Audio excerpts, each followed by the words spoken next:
नमस्कार, महान्यूजमध्ये आपल्या सर्वांचं मनपूर्वक स्वागत. पुण्यातील वाघोली परिसरातून एक धक्कादायक घटना समोर आली आहे. एका आईने स्वतःच्या 11 वर्षाच्या मुलाचा गळा चिरून खून केल्याची घटना उघडकीस आली आहे. या घटनेत 13 वर्षाच्या मुलीवरही प्राणघातक हल्ला करण्यात आला असून सुदैवाने ती मुलगी बचावली आहे.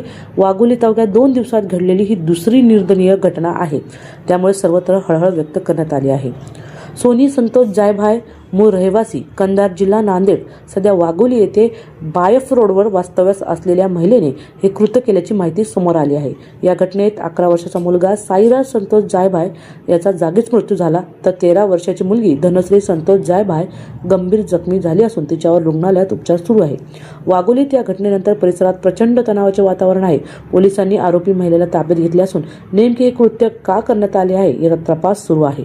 कौटुंबिक वाद की मानसिक तणाव यामागचे नेमके कारण शोधण्याचा प्रयत्न पोलीस करत आहे. वाघोलीत सतत घडणाऱ्या गुन्हेगारी घटनांमुळे नागरिकांमध्ये भीतीचे वातावरण आहे.